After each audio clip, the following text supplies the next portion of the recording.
আলামিন, ফেনীতে তো সবচেয়ে বেশি ক্ষতিগ্রস্ত হয়েছে মানুষ এবং সেখানে মোবাইল ইন্টারনেট সেবা সবই বিঘ্নিত। কি অবস্থা দেখছেন? নোয়াখালীতে যেমনটি দেখছিলাম উদ্ধার তৎপরতা নেই বললেই চলে, ফেনীতে কি অবস্থা আপনি দেখছেন?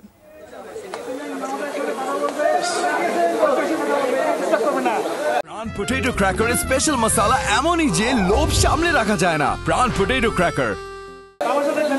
বৃষ্টি, ফেনীতে উদ্ধার তৎপরতা আমরা দেখছি যে সকাল থেকেই যেই এই উপজেলাগুলো সোনাগাজী, ফুলগাজী এইসব জায়গাগুলোতে আমরা দেখছি বাংলাদেশ নৌবাহিনী এবং বাংলাদেশ সেনাবাহিনীর যে উদ্ধারকারী দল রয়েছে তারা একাধিক বোট নিয়ে, আমরা যতটুকু জানতে পেরেছি বাংলাদেশ নৌবাহিনী তাদের 12টি বোট নিয়ে প্রথম ভোরবেলায় অর্থাৎ সকাল 8টা থেকেই তারা তাদের যে উদ্ধার কার্যক্রম সেই উদ্ধার কার্যক্রম চালিয়ে গেছে। এখন আরও কয়েকটি দল, তাদের উদ্ধারকারী দল এই উদ্ধার কাজে সংযুক্ত হয়েছে। ঢাকা থেকে এসেছে, চট্টগ্রাম থেকে এসেছে এবং এখন আরো 6টি বোট সেই উদ্ধার কাজে যোগ দিবেন এবং সাধারণ অনেকেই কিন্তু এই নৌবাহিনী যে জায়গাটিতে ঘাঁটি গেড়েছেন সেই অস্থায়ী ঘাঁটিতে ছুটে আসছেন এবং তাদের কাছ থেকে বিভিন্ন ধরনের ইনফরমেশন তাদেরকে দিচ্ছেন, কোন কোন জায়গায় কারা কারা আটকে আছেন সেই বিষয়গুলো তারা জানাচ্ছেন এবং সেই জায়গাগুলোতে যাওয়ার জন্য নৌবাহিনী সেই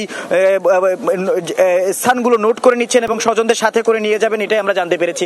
আমাদের সাথে একজন নৌবাহিনী কর্মকর্তা রয়েছেন, আমরা তার কাছে একটু জানতে চাই আপনাদের আজকের যে কার্যক্রম উদ্ধার কাজে আসলে আপনারা কটি বোট ব্যবহার করছেন এবং কতজনকে এর মধ্যে উদ্ধার করতে পেরেছেন?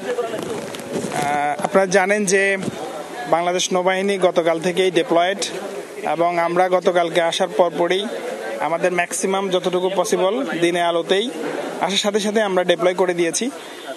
সবচাইতে ভয়াবহ অবস্থা হচ্ছে বর্ডার এলাকায়, বিশেষ করে পরশুরাম, ফুলগাজী, সাবসিকুয়েন্টলি ছাগলনাইয়া এবং আজকে আমি কিছুক্ষণ আগে এসেছি।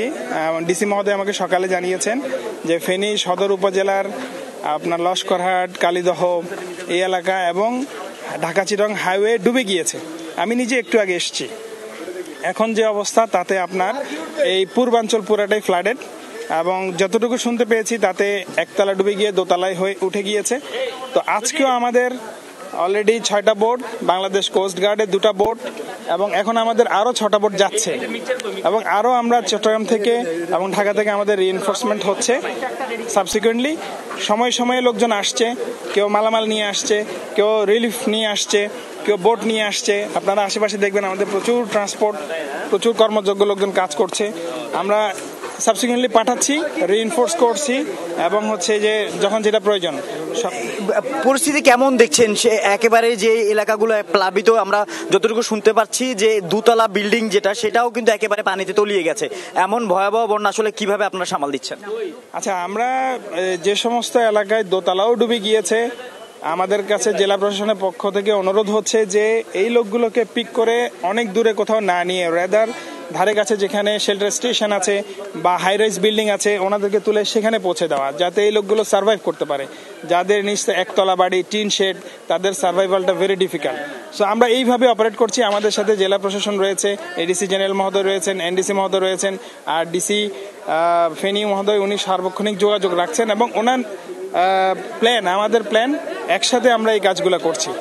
আমরা একজন নৌবাহিনী কর্মকর্তার সাথে কথা বলছিলাম এবং আমরা দেখতে পাচ্ছি যে অনেকগুলো ডুবুরি দল যারা আসলে এই যে বোটগুলো নিয়ে তারা যাচ্ছেন এবং বোটগুলো নিয়ে একেবারে প্রত্যন্ত যে জায়গাগুলোতে দুর্গম, যেখানে যাওয়া সম্ভব হচ্ছে না। এবং একটি বিষয় জানিয়ে রাখি বৃষ্টি, ফেনীর অবস্থা এতটাই ভয়াবহ, সেই জায়গাটিতে কোনোভাবেই ইঞ্জিন চালিত বোট ছাড়া কোনোভাবেই চলাচল করা সম্ভব হচ্ছে না, কারণ সাধারণ বৈঠা দিয়ে যে নৌকাগুলো রয়েছে পানির এতটাই স্রোত যে সেই জায়গাটিতে যে হাতে যে বৈঠা দিয়ে যে নৌকাগুলো বা বোটগুলো বেয়ে তাদের কাছে যাবে সেই সুযোগও নেই। তাই ইঞ্জিন চালিত বোটগুলো নিয়ে তারা উদ্ধার যে কার্যক্রম সেই উদ্ধার কার্যক্রম চলছে। বৃষ্টি, আমরা দেখছিলাম।